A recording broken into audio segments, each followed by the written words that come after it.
Good afternoon. I'd like to call to order this meeting of the Jefferson County Public Utility District Number 1.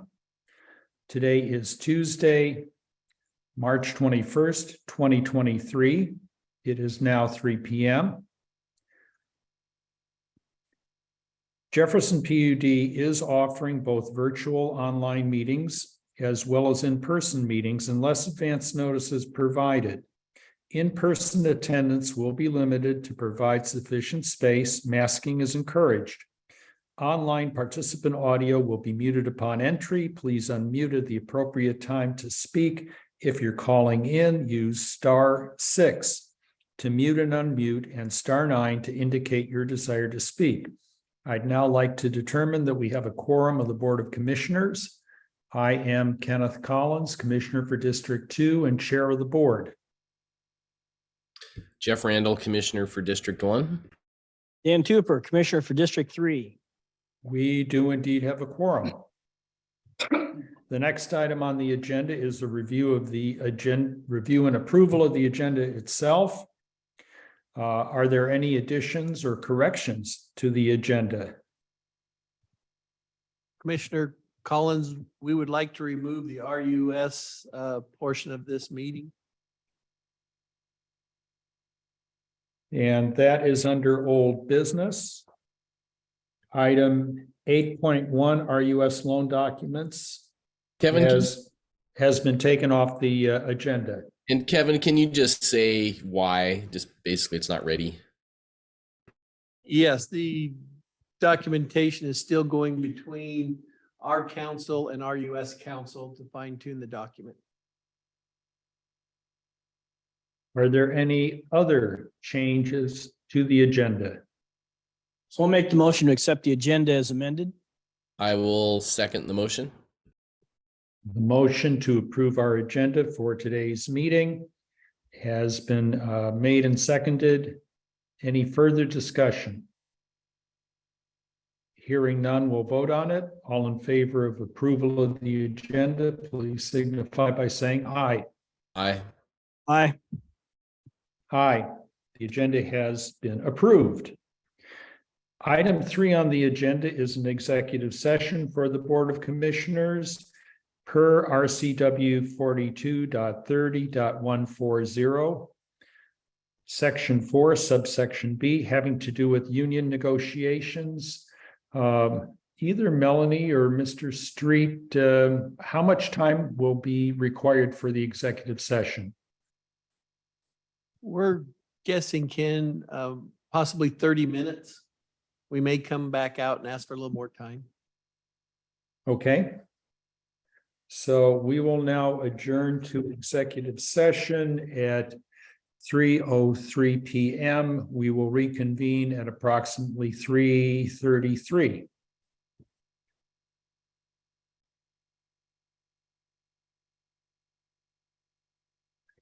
We are going to have another 15 minutes for the executive session, and that'll bring us up to, let's see, it's 3:04. So 3:49, I believe. So we'll now excuse ourselves back into it. The executive session and be out in 15 minutes. At 3. I'm sorry. Got it. It is now 3:50. We have finished the executive session. We're going to take a recess of 5 minutes and resume the Board of Commissioners meeting at 3:55.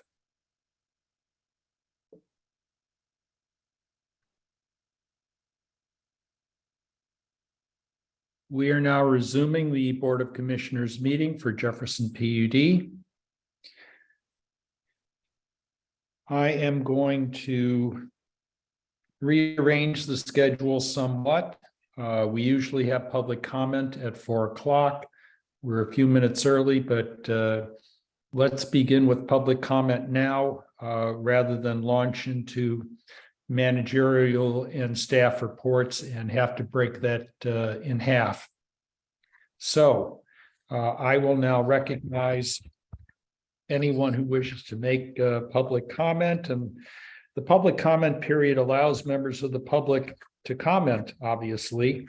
It's limited to 3 minutes each on any items not specifically listed on the agenda or for items on the consent agenda. Prior to any public comment, members of the public must first be recognized by the chair and are not permitted to disrupt, disturb, or otherwise impede the orderly conduct and fair progress of the Board of Commissioners meeting.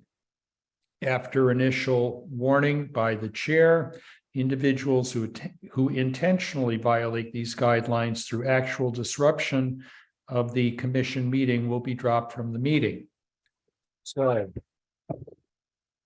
anyone from the public who wishes to speak, this is your opportunity to do so.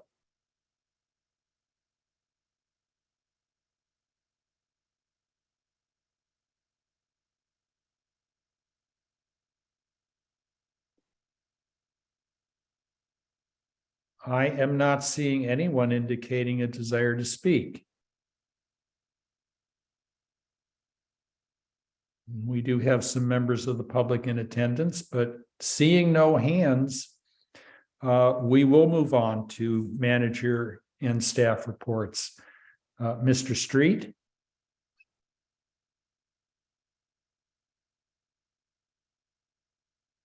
We're gonna start with financial from Mike Bailey.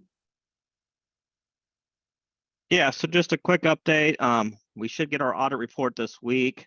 And then Tyler Kennedy from Bollinger, Seegers, Gilbert and Moss will be presenting the audit report to the board at the May 16th meeting when he is on site to do our single audit for our federal grants. So in the next packet, you'll also see, along with our February financials, you'll see our 2 year-end reports, our RUS Form 7 and our Form 442 and 443 for the water, for USDA rural development for water.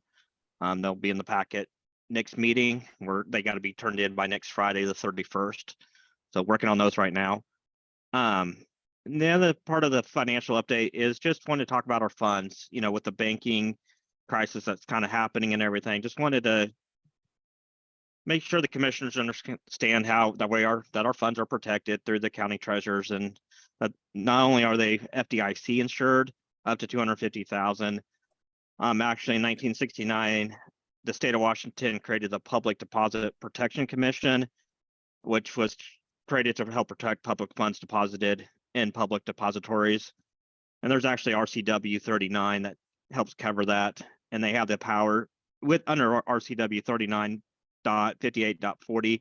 The commission has the power and administrative discretion to make and enforce regulations necessary to complete performance of its functions. So they help ensure that, you know, everybody, all the public depositories have to share in the responsibility for any funds of the failing bank. So we will get our money back one way or the other if for some reason something happens with First Security. Not saying that anything will, but just with everything that's going on, it was kind of brought up that we wanted to let the commissioners know that our money was protected, that, you know, we are protected with everything. And then they also do invest our money through the state investment pool funds.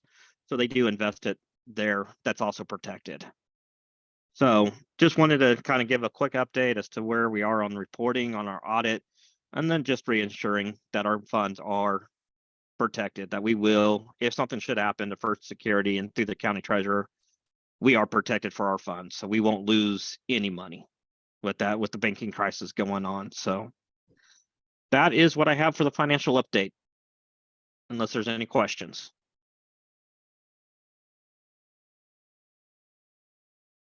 Mike, First Security being a smaller bank, do the same regulations apply? Yes, the same regulations apply. They have to follow all the same. They're, you know, FDIC, and they also have to be a part of the public commission and public depository. So they have to help protect our funds just as much as any other bank would. So. Okay, thank you. Good to know. Thank you. Will give us some grant information, a little bit of an update.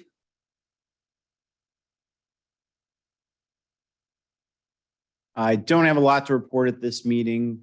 We submitted for a couple of reimbursements, which I think I let the commission know about at the last meeting.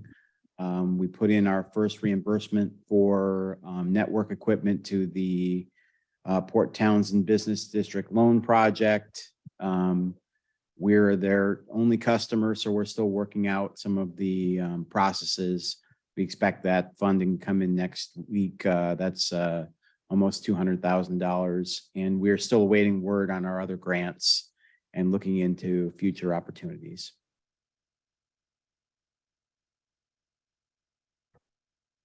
So on the RUS loan grant, we took it off the agenda, but I know it's been on there a couple times. Is there anything there that you guys can relay to us, our legal counsel, as to what exactly, you know, the delays are, or the issues are, or is that something we are unable to disclose at this time? Joel? Thank you, Commissioner. Yeah, there's no real, there's nothing substantive. I think the issue is that there's a real lack of capacity in the attorney's office that supports RUS, and there's just a tremendous demand on their time up and down the chain from the White House on down to review and approve documentation. And, you know, he's had a couple questions about what, he being the lawyer, about why certain phrases were removed or added into the bond contract that we had signed in 2013, because that's the form we're using. But other than that, I mean, there's nothing really substantive. It's really a matter of getting him to review everything, approve it, and then get it over to his clients at RUS to approve the final documentation. So he knows that we're anxiously waiting for the documents, and I should have hopefully an update on timing by Friday. And if I have anything to report, I can share it to you via email. So it's just administrative. Clear, just absolutely administrative. There's nothing substantive. The loan itself has been approved, as was, you know, sent out in notification a few weeks ago, maybe a month ago. So it's just the documentation and timing. And if I could just make one clarification, this is for our USDA smart grid loan for the meters in the building. The grant loan combination is still awaiting, we're still awaiting word on that from the USDA. Will be a month or more. And also not related to RESP either.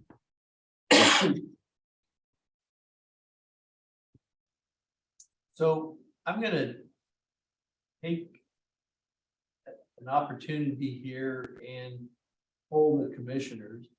If we have the documentation next week, is there a day, say like maybe Thursday, that we could just put on our schedule a tentative meeting? If the documentation doesn't come through, we would not have the meeting, but it would be, we'd look at everybody's calendar now and see what we can do. So I can, the 30th, is that the date you're looking at? 31st. 30th, So I'll be in Olympia for the water workshop. WAPAG is virtual that day. And there's a PPC fuel meeting that day as well. So there's a lot of things going on. So that'd be a tougher day for me because I'll be at the quarterly water meeting in Olympia. how about Friday? Friday, I'm clear. In the morning on Wednesday, I'm clear. Is I've got an appointment Friday morning at 10, but I'm free in the afternoon. Friday's tough for me. Sorry. But we could have bond counsel handle it. So if it works for everyone else, I can see if Nancy and her partner Stacy are available. And we have a regular meeting on the 4th, the following week. Yeah, so maybe instead of trying to schedule something on that Friday, we just wait till 4th. That would give them extra time to get it done. That makes sense to me.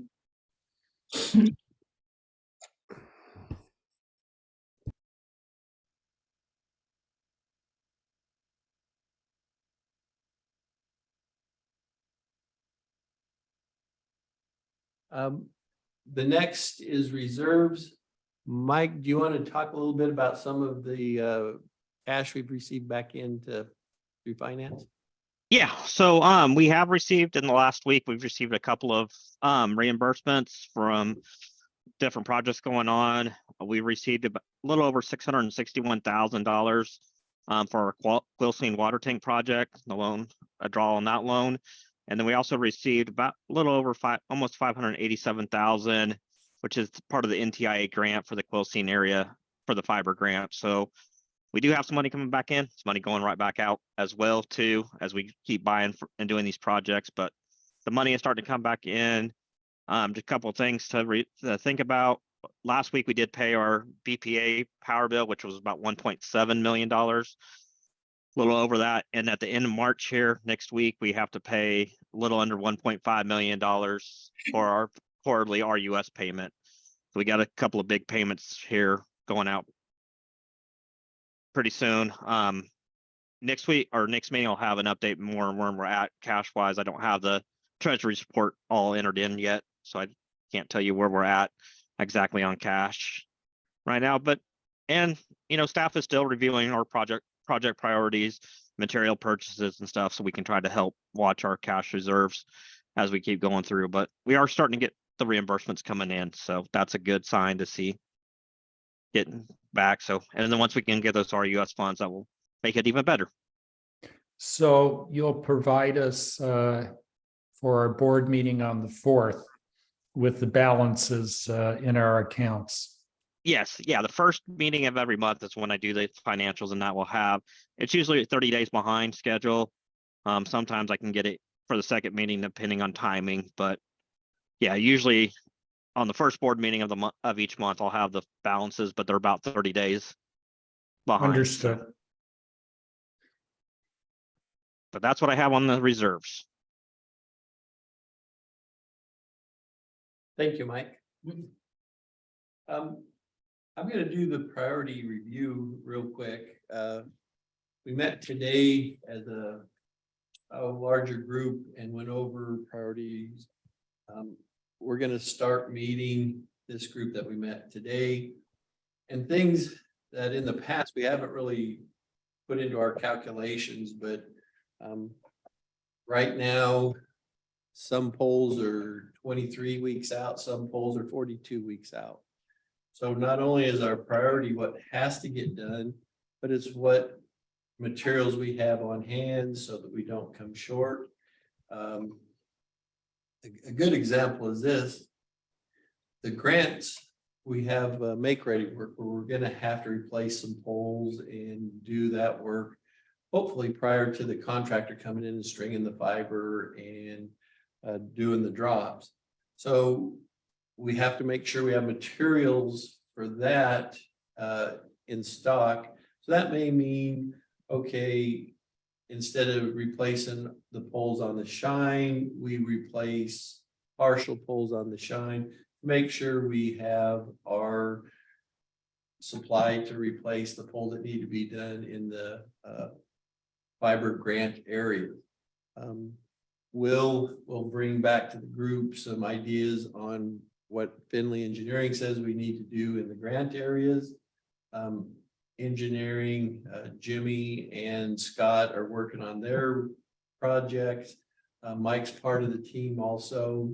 Sam looking at best ways to take our dollars to eliminate outages and to keep all of our projects moving forward. So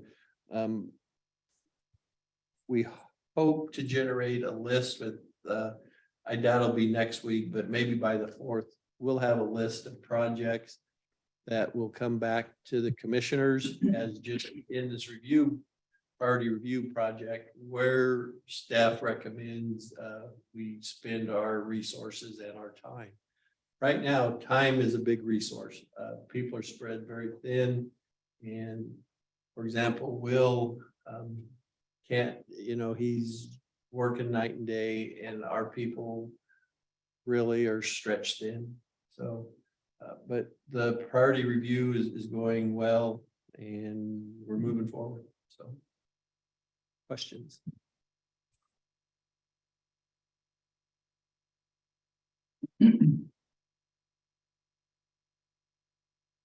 And that is the end of manager and staff reports. So the next item on the agenda, number 5, is commissioner reports. Commissioner Randall, would you like to lead off? Sure. Give me just a second to pull mine up. It's not very long.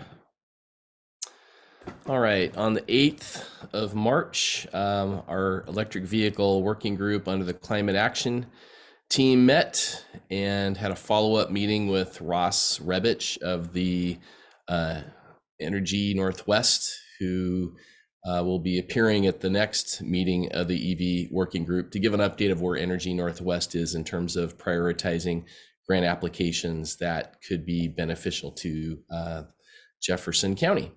On the 9th, the Olympic Workforce Development Council met, and I also had meetings with Leo Boyd and Ross Rebich of Energy Northwest. On the 14th, we had our special meeting, which was a great meeting on broadband. And our Climate Action Committee met also, and we had a presenter who was the person who currently administers or manages the Jefferson County Solid Waste Program. And I didn't know this, but the county is looking at replacing our solid waste transfer station, that it's kind of nearing its maximum capacity. And they're looking at options, including expanding in place or possibly finding a new location, perhaps more centrally located in the county. And the number they threw out as a possible cost of replacement is around $8 million. And they're looking for a 40-year lifespan. So that'll be interesting to see where that goes. On the 15th, I had a phone meeting with Michael Dean, one of the staffers from PPC. And my question to him was to better understand the new single large load rule that BPA operates under, because I've been at lots of meetings where there have been discussions about desirable new load coming to a jurisdiction and nobody having any power to serve those loads. And he explained to me that PPC actually a few years ago looked at, was there any appetite for going to Congress and trying to get them to modify that rule? And there wasn't at that point. So he said that's probably not the way that we're going to see a resolution to it. But he agreed that there are discussions going on in the region about where's the new power going to come from, and that the tiered rates and the tier 2 rates under BPA could be, a possible solution for new loads. But anyway, good discussion, and it was a reminder that PPC staff is available to us when we have questions. Participated in the WAPUTA meetings via Zoom, and personally, I thought it was really interesting, the discussion on low-income assistance and this bill that's currently running through the legislature. At least I think it's a bill currently running through the legislature that would create a statewide low-income assistance program. And apparently the document that was put out by Commerce, which was intended to be a report on where are we at with low-income assistance, was incorrect, and that it identified Jefferson PUD as the only PUD offering a true low-income assistance program, that all the other ones were limited to senior or senior disabled. And Liz with WAPUTA said that she knew at least Grace Harbor was another one that had a true low-income program. So anyway, that was interesting. And there was some follow-up after the meeting where one of the commissioners from Ferry County asked me about our program. I turned him on to Gene. Gene got him some information, Gene Hall. So great job there. But I think it's just really interesting to me, because when we've gone to WAPUTA meetings, we've heard other PUDs complain that they don't want to establish a low income program because they feel like almost their whole county is low income. So they're kind of saying we need support for something outside our own jurisdiction. And now the state's proposing something, and Waputa seems just to be kind of outraged without really offering solutions. So I'm glad we have a program. I'm glad we can continue to be, talk about it as what jurisdictions can do, but it's really a dilemma, I think. Commissioner Randall, Yes, sir. if I can comment, it sounded to me as if the Waputa members who were really objecting to the Department of Commerce report were objecting to the fact that it would place PUDs under state jurisdiction, that we would not have control. And it was the issue of local control that seemed to bring people to their feet, so to speak. Yeah, I agree. And that there seems to be a pattern there. It seems to, somebody continually keeps bringing up that we ought to be under UTC regulation. So I agree with that.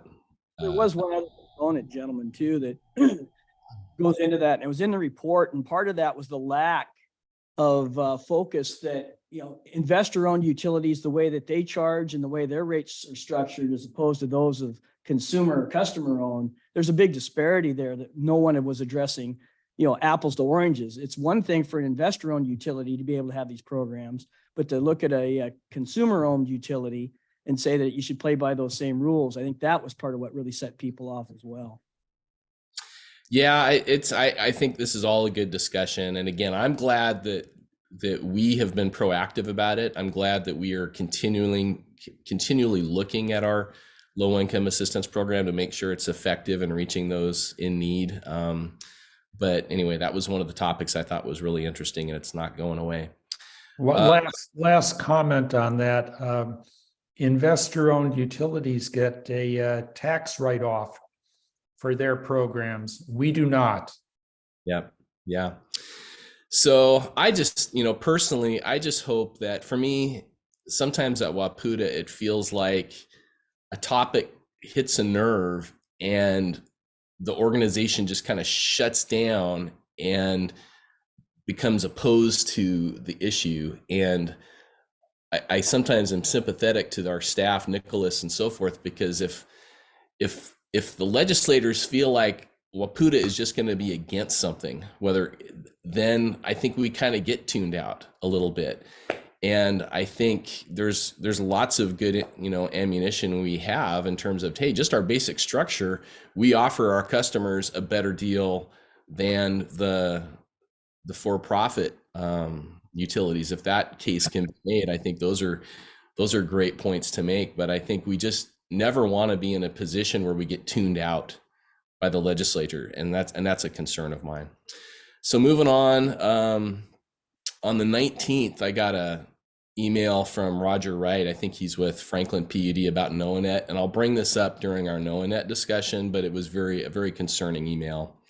On the 22nd, which I guess that's tomorrow, looking ahead, I have a meeting scheduled with Kevin Street. On the 29th, I'm planning to participate in a webinar put on by, I think, an organization called Virtual Peaker about demand response, kind of large scale utility demand response. I'm going to plan to participate in the PPC fuel meeting on the 30th. And then the first week of April, I'm planning to be traveling with my son to New Orleans, but I'll participate in our board meeting via Zoom. And let's see, and then from the 16th to the 19th, I'm planning to go to the Enrica Broadband Conference in DC. And that is my report.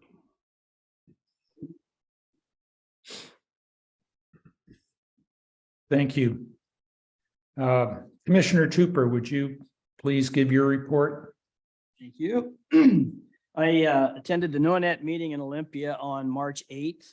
The financials through the end of January for NOAANET had them at 5.9 million in cash and 4.6 million in accounts payable, which put them at 57 days of liquidity. through the end of January. The process to switch their retirement plan over to PERS will be in full swing in April, with employees electing to participate in PERS 1 or 2 by May 1st. The decision to extend the NOANET lease for another year at the US Bank Building in Spokane was made in lieu of, they were going to move. But the whole deal kind of fell through at the potential quarry site. NOANET CEO said that the landlord at the new site was looking for more of a commitment or a different commitment than NOANET was willing or able to make at this point in time. So they're going to be at the bank building for another year there in downtown Spokane. NOANET members are moving forward with individual loans to NOANET with the singular purpose of filling the shortfall that currently exists in NOANET's retirement plan. As of the meeting on March 8th, Jefferson is not participating in that loan program, and one other owner is not participating as well. A couple of the other 8 owners were still trying to determine their level of participation, and others of that 8 had definite amounts that they were committed to. So the overall accounting of pledge support brought the totals for closing the shortfall within a fairly close margin, considering it's a $10.5 million deficit of meeting the targets to move to PERS. Excuse me, I listened to Commissioner Tupper, if I may ask, how big is the remaining gap? Again, some of them had to go back and discuss with their boards again, so they weren't quite sure, but it sounded like it was maybe $1.5 million, give or take. Counting NOANET, what NOANET was putting in themselves, but again, a lot of moving numbers still. So I wouldn't say it was like $1.5 million, but I can't be completely accurate with the information that day. So anyhow, listen to the Waputa legislative update on March 9th. I attended the East Jefferson Fire Chiefs virtual meeting on March 13th. At that meeting, Don McDaniel introduced our finance manager, Mike Bailey, to the chiefs as the new PUD contact to the County Department of Emergency Management. I think I got that right. I think that's the title that Don is bestowing on Mike. Don will remain as our alternate. And the Chiefs group is also changing its name to the Jefferson County Fire Chiefs Association. They're dropping the east part of it. They're going to try bringing in some of the fire departments out on the coast into this group as well. Do some outreach to them. I attended our special BOC meeting on broadband on March 14th. Later that day, I accompanied Water Superintendent Samantha Harper and Electric Superintendent Jimmy Scarborough to a community meeting with the residents from the LUD 17 project in Shine, which is currently underway. People down there had some questions about the plans for our power grid in that area and on the funding particulars for the LUD project. I attended the Waputa committee meetings on the 16th. Excuse me. At the water committee meeting, it was reported that the governor has $400 million in funds for the Public Works Board in his budget, and it's likely that that's the amount that the legislature will put into the legislative budget. I attended the Waputa Board of Directors meeting on the 17th. Nominees for Waputa Executive Board gave short responses to the Board of Directors on why they want to be in consideration for the officer positions. I am actually competing for Secretary of the Association on that score. I will attend the Team Jefferson EDC retreat on March 23rd, and I will attend the Waputa Quarterly Water Workshop on March 30th in Olympia. One other note, Jeff, I plan on going to PPC on the 4th, so I probably will not be able to make the EDC regular meeting. I know you're probably going to be gone, but if you want to zoom into that, that's something we might need to coordinate with. Okay, I'll see what I can do.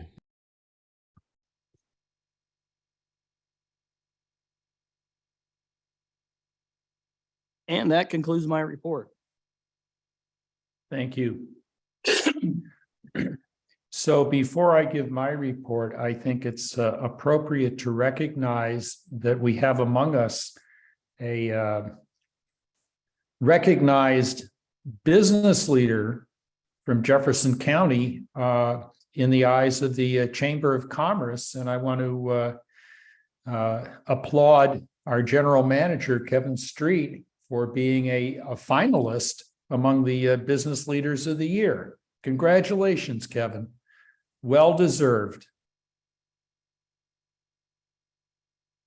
On the 10th of March, I attended a meeting with our general manager.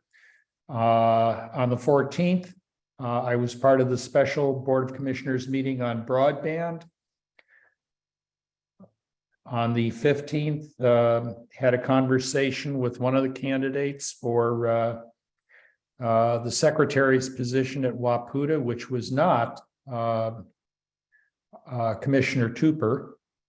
On the 16th, I was part of the PUD Association Executive Committee. I attended the board meeting on the 17th. Also on the 16th, I attended some of the committee meetings. And I was asked by the president of Waputa to coordinate a moment of remembrance for several commissioners who had passed away within the last 60 days, including, of course, our own past commissioner, Wayne King. I met with the general manager again on the 20th. This evening, I will be attending in person the Marrowstone Island Community Association meeting with Will O'Donnell. On the 24th, I'll meet again with the general manager. On the 29th, I will be participating in a meeting of the Public Utility Risk Management Services, our insurer. That'll be the executive committee meeting that I'll be a part of, and that is my report. So the next item on our, on our agenda is approval of the consent agenda. Are there any items on the consent agenda that commissioners feel need further discussion that we would now strip from that approval process and separately address? I'll make the motion to accept the consent agenda as presented. I'll second the motion. Is there any further discussion on the motion? Hearing and seeing none, all in favor of the motion, please signify by saying aye. Aye. Aye. The consent agenda has been approved. And we are now at item 8 on our agenda, old business, and that would be item 8.2, the NOAANET loan discussion. And Commissioner Collins, I'll start out and talk just a pinch. NOAANET did send out loan documents to everyone. We did not include the loan documents in this packet. We felt we would have a discussion amongst the commissioners on, best paths forward. And if staff is then directed, we would bring back the documents at a later date. But there is no loan amount on the documents. It's kind of fill in your own flavor. So that's where we are. Hopefully everyone can talk and give staff some direction on how best to move forward. It was sent out as a courtesy to all the members. Kevin, can I add just one point of information for in advance of the commissioner's discussion? I reached out to counsel to NOAANET to see if there'd been any revisions to the agreement, just so we had the most current version, because they sent it to each individual council. And he said that there will be some revisions to it and that we can expect to get a revised version of the loan agreement in the near future. I'm not sure what that means. So just. Commissioner Randall. So I had one thing I wanted to share. I talked to Kurt Knapp of Pend Oreille PUD, and he said their organization, which I think has also a lower percentage of ownership, I think it's under 10%. I can't remember if it's 5 or what it is. but 5 they're point, 5 point, what did you say, Dan? 5.7% ownership. 5.7. Yeah. He said their board had approved a loan up to that percent, so that would be a smaller amount too. And then Dan, I was curious if you could share which of the owners said they were also not going to make a loan. Again, I don't know that if I should give that information out because it was not during the public part of the meeting. So Then don't. Yeah, then don't. I would say that you should have some insight into it as one of our representatives. I actually don't know who that might be. Let's see. And then let me go ahead and share the conversation I had via email with Roger Wright, a portion of it, and I'm happy to pass on this email to the other two commissioners. But basically, I'm not going to read the whole thing, but the tone of it is that I think there is definitely hard feelings between at least some of the other owners and Jefferson PUD, and I think some of the NOAANET staff and PUD, and our PUD. That's what I'm reading between the lines here. But Roger felt like we were not adequately appreciative of things that NOAANET had done for our county. And I'll just read this little bit. This is from the email. When NOAANET has needed participation from the members in the past, Jefferson PUD did not participate. Now we need assistance to finally move retirement to PERS. Again, Jefferson PUD is not assisting. And to top it off, Jefferson PUD commissioners have made several comments in your public commission meetings that are absolutely not true and are borderline inflammatory. I'm awaiting the written minutes from your meetings to come out so I can provide written comments with needed corrections. So he had said he had gone back and listened to 2 of our meetings. So it's, for me, I'm not taking any of this personally. I started listening to the NOAANET meetings just to understand how did they get into this position of having a $10 million gap, and I feel like I understand that now. And it was interesting. Dan quoted the cash reserves that NOAANET reported last time, and ironically, their budget is, their organization's a little bit smaller than ours, and their budget's a little bit smaller than ours, but their cash position's about the same. So, coming to us, wanting a loan from us when our cash position is about the same as their cash position, I think doesn't make a lot of sense.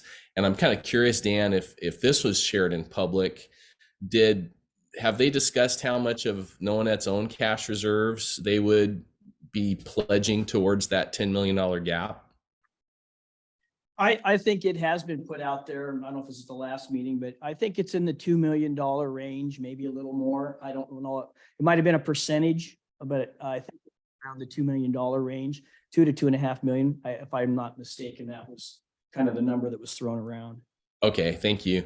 So, where I stand on this, it's less about this loan than about what are our plans long-term and where are we at long-term being an owner of NOAANET. And it really concerned me that there's obviously some hard feelings between some of the other board members and Jefferson. And I think, again, I don't think that would be the case if there wasn't some hard feelings represented by NOAANET staff. It just reads like there are people talking about us, and I just don't know where we should be long-term with NOAANET. And as I look at what their long-term plans are, their long-term plans are to be a major a publicly owned communications company in Washington State, helping to solve problems in the broader Washington State.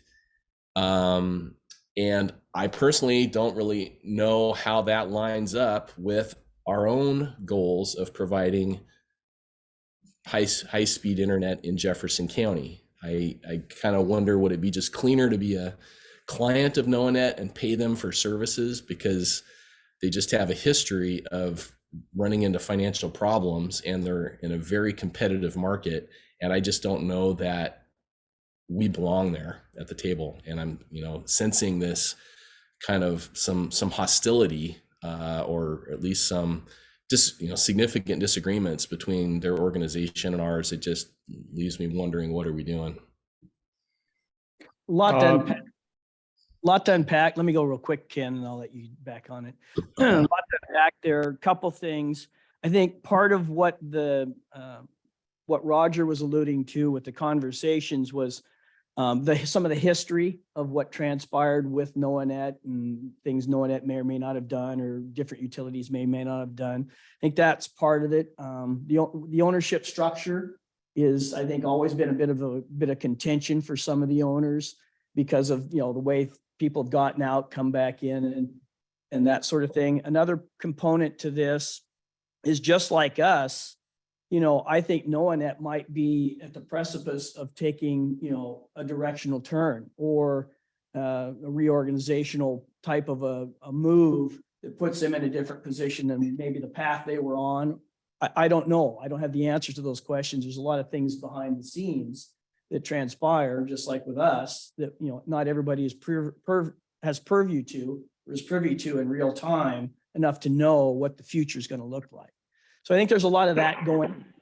A lot of the members depend on NOAANET, have in the past and will continue moving into the future. So there's a lot of unknowns there, I think, for some of the members. So I think, again, there's a whole bunch of things going on that contribute to this. I don't know that anybody necessarily holds it against us for the positions, that we're going to take. I think moving forward, we do need to consider, what our position with NOAANET is and what our relationship should look like. But I do think we stay positive. I think we do need to be a part of NOAANET. And again, that could take a different shape or form than what we have now. So I'll leave it at that for now, Ken. Okay. I'm a bit dismayed with the letter that Roger sent to you, Jeff. I've always had a lot of respect for Roger, but I think what he has said is inaccurate and unfair. Jefferson PUD, when NOAANET needed a loan, stepped up and provided the money on an equal basis with the other members. And to overlook that, I think, is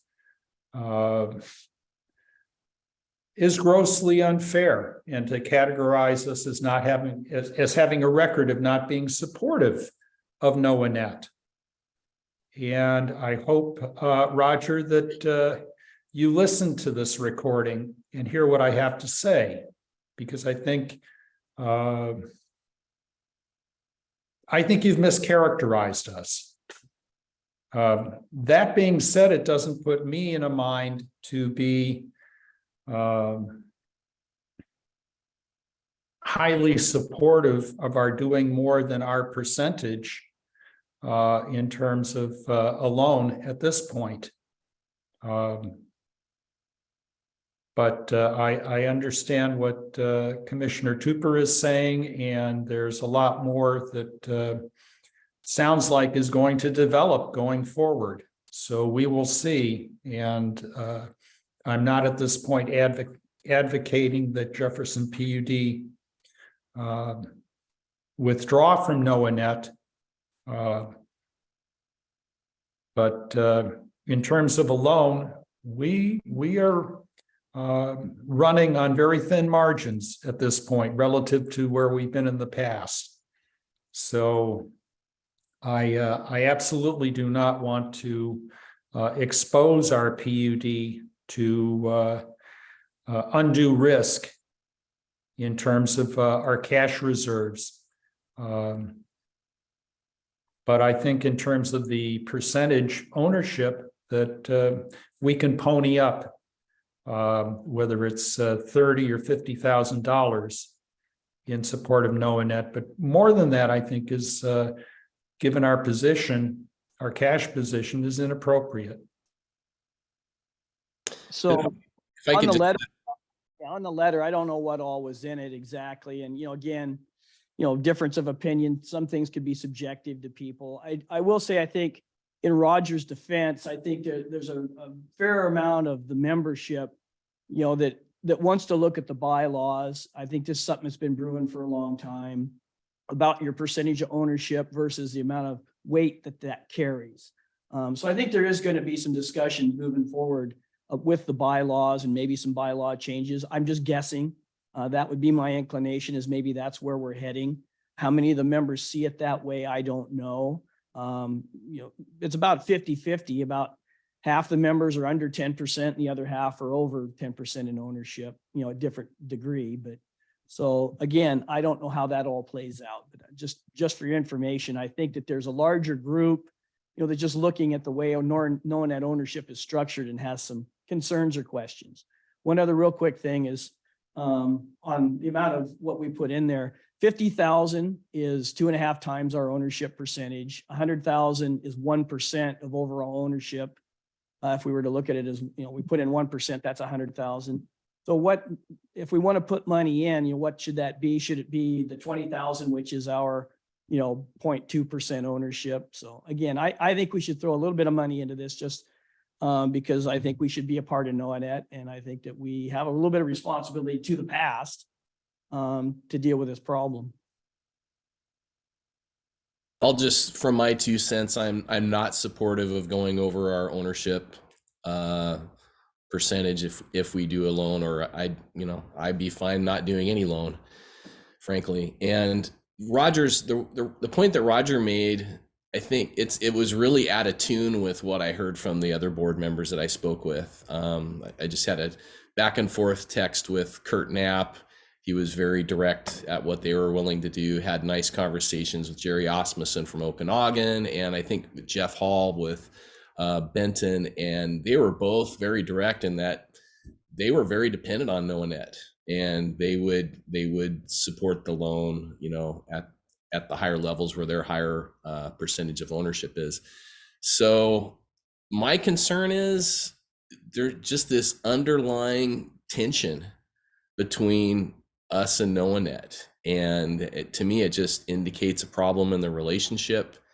And I'm looking to our staff kind of wondering, okay, we're going full speed ahead on this broadband effort. We don't need problems with NOAANET. And I don't know what we're already an owner. As Ken pointed out, we have participated in the loans in the past, and we're getting these kind of rumblings back from them about we're not appreciative, blah, blah, blah. It's kind of passive aggressive. So I don't know what the problem is and how we get to a healthy position with them. But I don't think we can just continue the way things are. I think the problem will just, and the attitudes will just perpetuate. So I think something needs to be done. I have a little more confidence. I think that it'll all get worked out. I'm not quite that pessimistic. I think, there's good relations to be had. Well, and I'll just to tag along what Ken had to say. I mean, it wasn't just that you stepped up for a loan far beyond your ownership percentage. You agreed, for a period that goes on to the end of the decade until it's completely paid off, that you're on the hook. So it wasn't just a small little level of support. It was pretty significant at the time, and I think remains so. So I would agree that it isn't quite accurate to characterize the PUD as not participating in supporting NOAANET. So just a couple other. Let me make one quick comment here, which is in addition to what legal counsel has said. I think in terms of supporting NOAANET, we're backing up the bonds. If it had not been for the votes of the member organizations unanimously supporting the bond that provided $25 million, that would not have happened. And we are legally a guarantor of the bond. So again, to characterize us as not supporting NOAANET and being so risk averse that we're not putting ourselves on the line, I think is pretty grossly inaccurate. And I think that topic alone is one more reason why I believe we do need to stay at the table. We do need to stay a part of NOAANET, is because we do have that responsibility, that liability. Again, bylaws can change, so, we can always reevaluate down the road what it means to us, how much control we think we should have or need at NOAANET. But the other thing, one of a couple quick points that I don't think it was in that document that came out, but it was like a 10-year loan. And I think it's gonna be like 4.5% is the return on the loan. And NOAANET can exercise it within 18 months, if I remember right, was how that would work. Whatever you're in for, they could draw that all within 18 months. But I think it'll be right up front. I would think that most of these funds will be collected right up front. So if we were to participate, that's kind of the terms, as I recollect, of how this loan would function. So just for your information, I think we should, throw a little bit at this personally, but I'm one vote. So I guess it's up to the two of you to kind of hash it out if we should and what that level should be.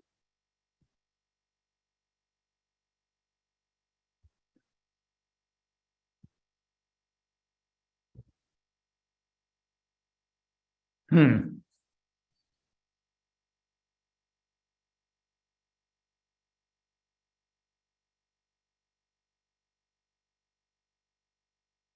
Should I throw out there 50,000?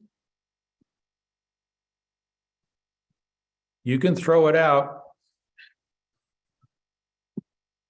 Okay, I'll throw 50,000 out there first. How's that for a number? Why don't you make a motion to that effect, Commissioner? Okay, well, I thought maybe you want some more discussion. That was an opening round. So I'll make the motion that to direct the manager to engage and legal counsel engage in a $50,000 loan to NOAANET to help with the pension deficit, utilizing the paperwork that's been sent out to our staff. And I'll second that motion. Further discussion. We have a motion on the floor that's been made and seconded.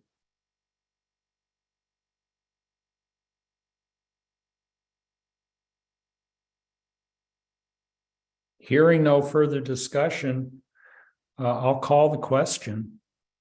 All in favor of the motion to direct our general manager and legal counsel to enter into discussions with NOAANET in order to provide them with a loan in the amount of $50,000. Please signify by saying aye. Aye. Aye. Aye.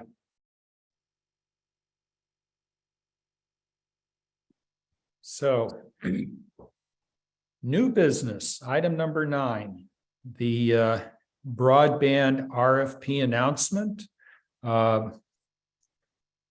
Will, would that be you? That would be me. This is for our, as I mentioned in the last meeting, we're going to be bringing forward a number of requests to post bid or post the announcements for a bid. This is a formal bid that we're going to go out for our Discovery Bay substation fiber electronics cabinet. This will be the cabinet that will supply the light and the information to all of the Discovery Bay and Gardner residents as part of our Olympic Fiber Corridor project. We are hoping to have it constructed by June, so we want to go out to bid for it now. We anticipate will probably be this won't be the last cabinet that we'll be looking for, and so we need the commission's approval to allow the general manager to hold on, let me get back to my other to allow the general manager to begin soliciting formal bids.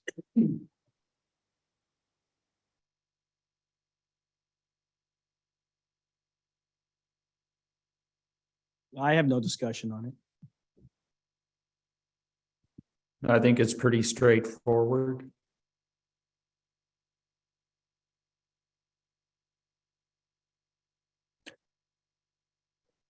So is staff looking for a motion from the board? Yes. Would like a motion to authorize the general manager to solicit formal bids for the purchase of outdoor network equipment. So moved. I'll second the motion.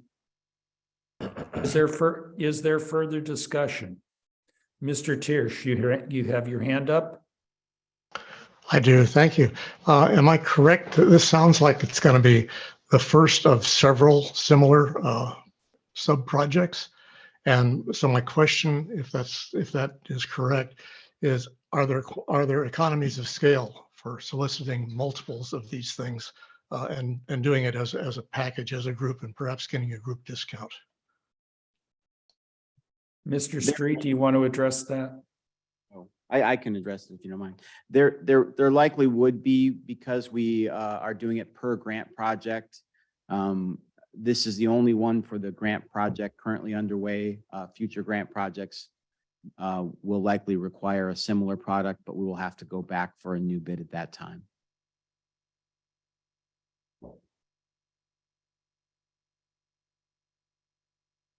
Yeah, the inflation and supply chain, I can't see them giving us too much leeway.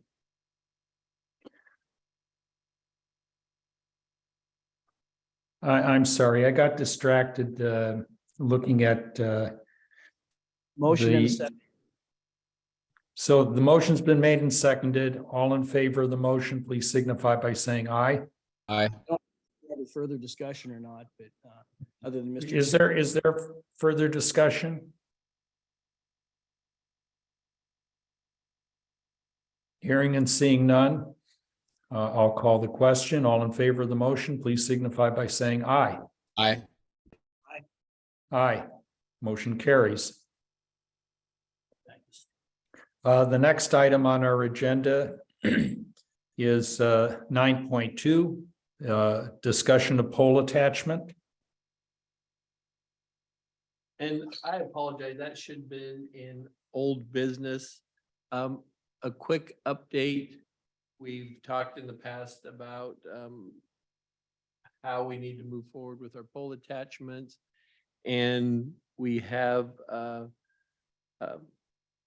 gotten agreement with Keller Heckman LLP for helping us with, or helping us, I should be correct here, helping Joel with our new documentations on pole attachments and everything that's going to be required moving forward with existing and new ISPs attaching to our poles and moving forward. So we are moving in a very positive way, and I hope we have some new documentation to bring to the board to show how our new specifications and agreements moving forward. That was just a quick update.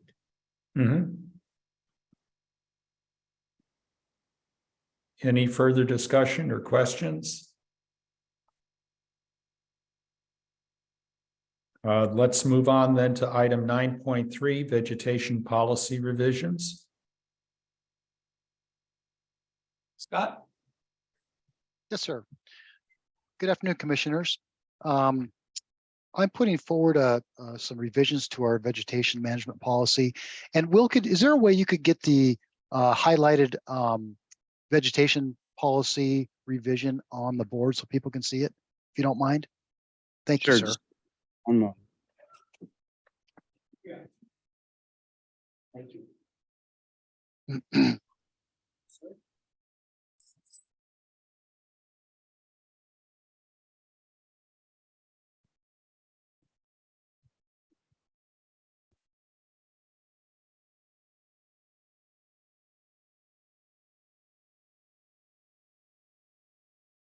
Thank you very much.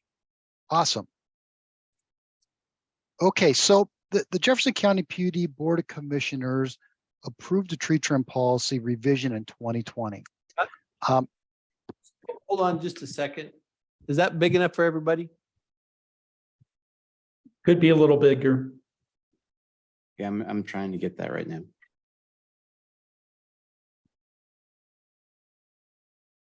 Sorry, Will's right there. I got too many things in the way.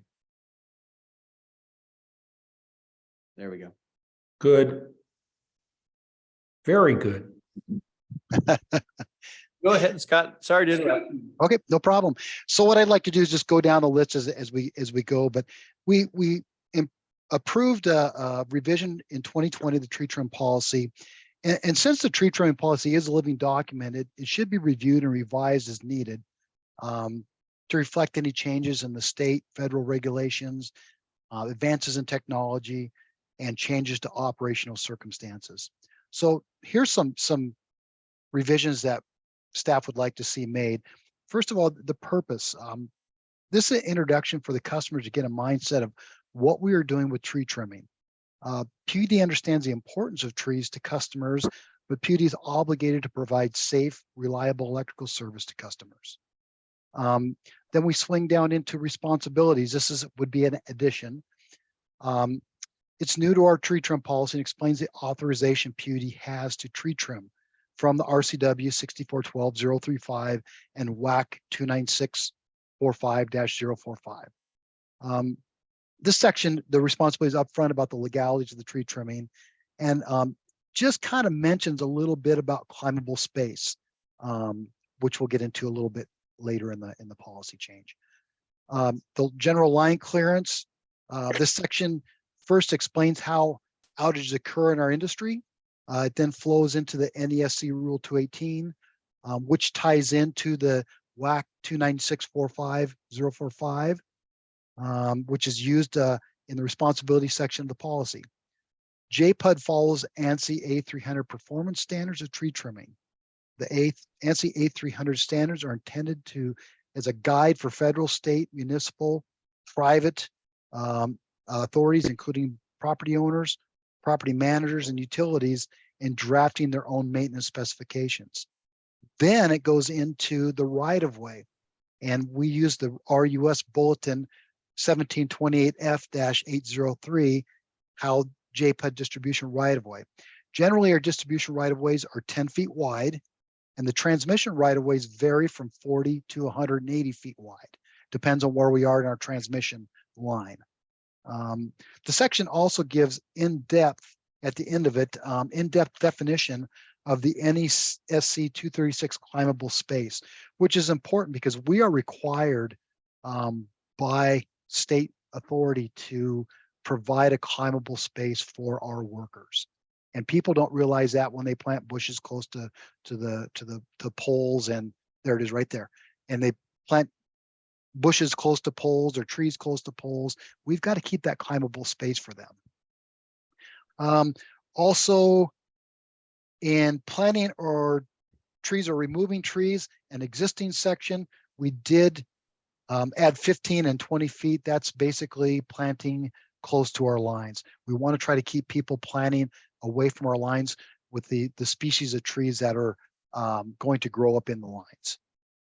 Okay, if we can swing down to site cleanup, Will, if you don't mind. There we go. Now, this is an added revision.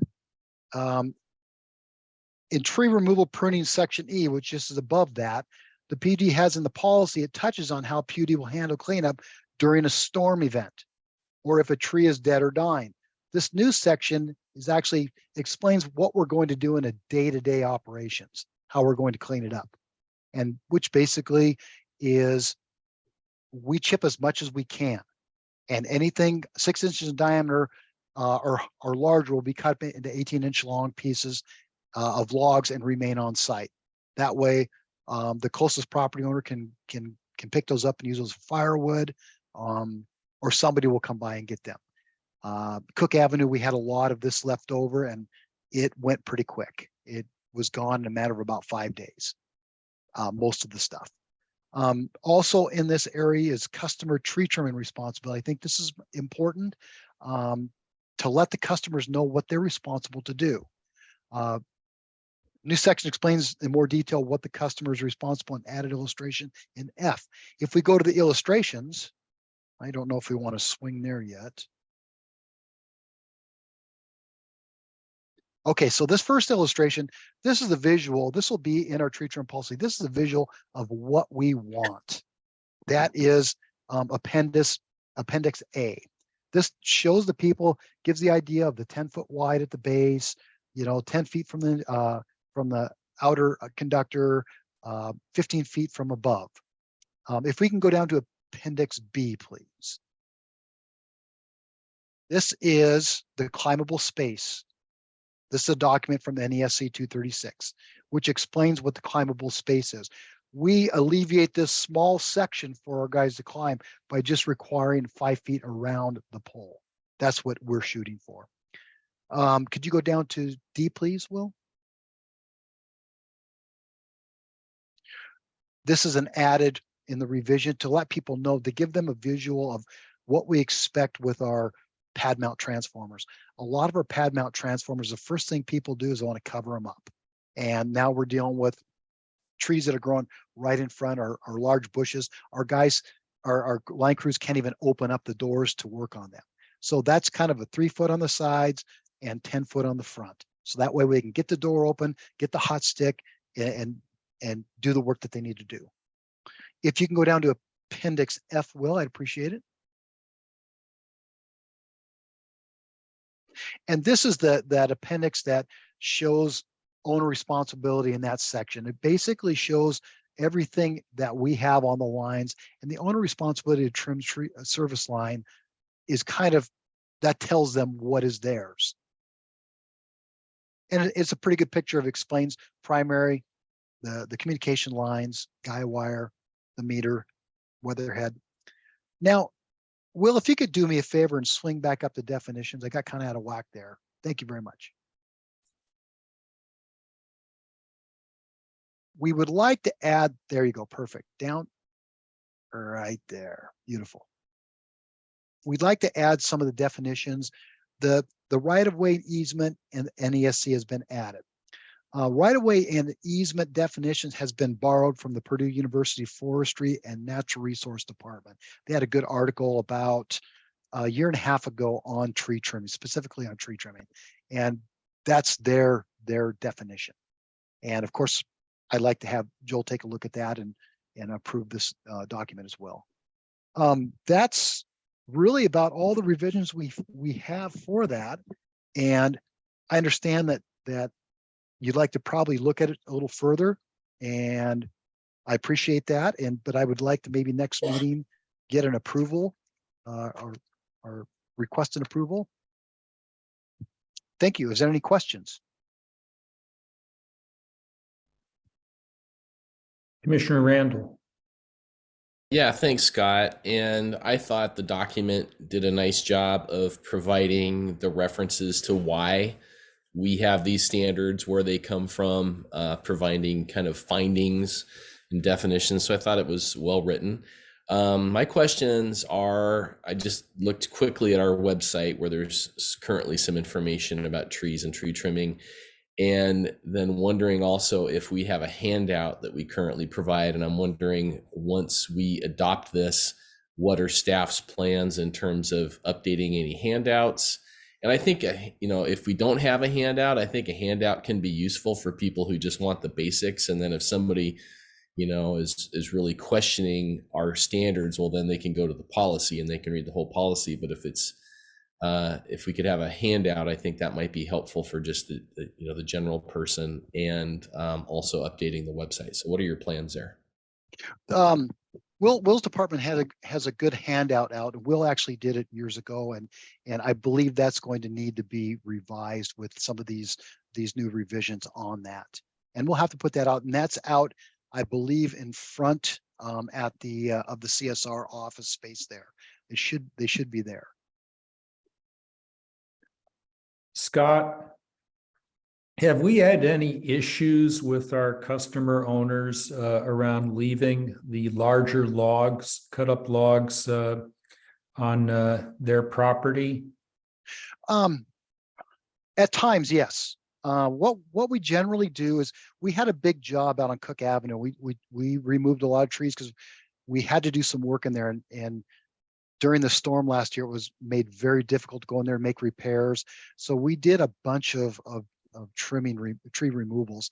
And basically what we did is, and I've talked to the city about this and made it clear that when we get done, we're going to cut our piece up into 18-inch pieces. We'll leave them all there, and we're going to wait two to 3 weeks. And after that period, we'll go in and clean out what's left.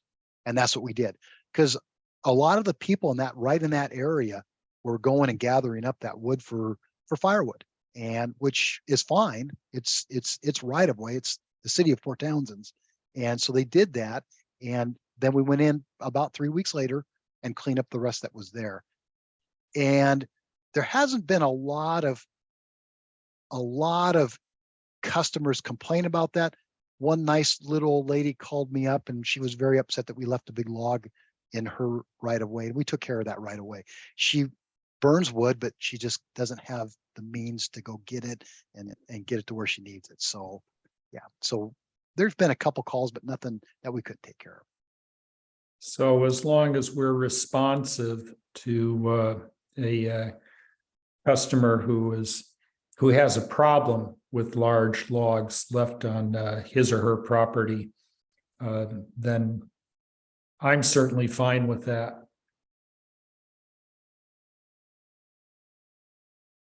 So my question is probably more directed for legal counsel and when the manager possibly. And obviously, we have defined statutory rights, obviously, which are being stated here. When it comes to city and state corridors and even BPA, it's pretty straightforward. County, on the other hand, I know that growth management and different county ordinances, maybe even some city ordinances about vegetation are in play. I'm guessing that we're able to override those local ordinances or policies. Does any of these changes going to put us in a position of being confrontational with any of those other entities that we currently use those corridors? And the second question is, beyond that, do we have any private easements or right of ways that this could run into legal issues? I know we had one legal issue or legal disagreement, already. I don't know how that one's played out or if it played out. I'm just curious as to where legally we stand with this changes in this policy for right of way and easements, agreements already on file. Commissioner, I hate to do this, but I'm going to take that issue under advisement, and I'm going to have to get back to you to take a look at it. I have not looked at these changes in any great detail, so let me take a look. And I really can't comment on any particular claims that have been raised here. So.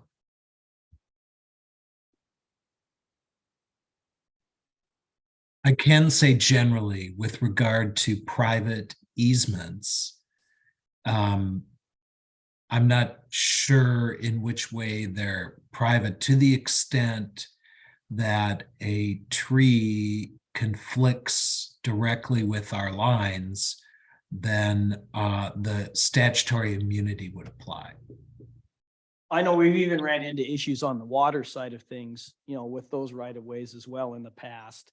Just trying to stay out of disagreements, and if anything in these changes, I'm fine with everything we're talking about doing. I think we need to look after the infrastructure and be proactive for fire and maintenance and safety and all those sorts of things. I just want to make sure that, we don't get caught up in overlooking that, maybe there are a few people we should talk to before we really do start to implement some of this stuff. Commissioner Tuber, the appendix A shows a 10-foot at the base of the pole, shows a 10-foot wide easement. That's for distribution. That's generally the distribution that has been granted throughout this area. And if you look up a piece of property on a statutory warranty deed, when someone sells a property and it shows all of the easements and everything, all the attachments to the property when you buy it, it'll have on there usually a PSE easement, which states just that. Basically, we can keep it clean 10 feet wide. Now, enforcing it over the years, PSE may have been a little bit lax in that, which caused people to get a little bit lax as well with the easement. But the bottom line is we've got to keep it clean. Yeah, I agree. I just want to make sure we dot our i's and cross our t's and we've done our due diligence just to make sure we don't step into some sort of disagreement that's already existing with a landowner or, a future landowner. So thank you. Thank you. So this will be coming back to us for approval. Yes, sir. Okay, look forward to that. So it is now 5 after 11. I'm sorry, 11 after 5. I didn't get quite enough sleep last night. So we have worked our way through our agenda once again. And if there are no further comments, I will declare the meeting adjourned. Thank you very much for your participation. Good night. Thanks, everybody. Thanks, Thanks, everybody. commissioners. Good night.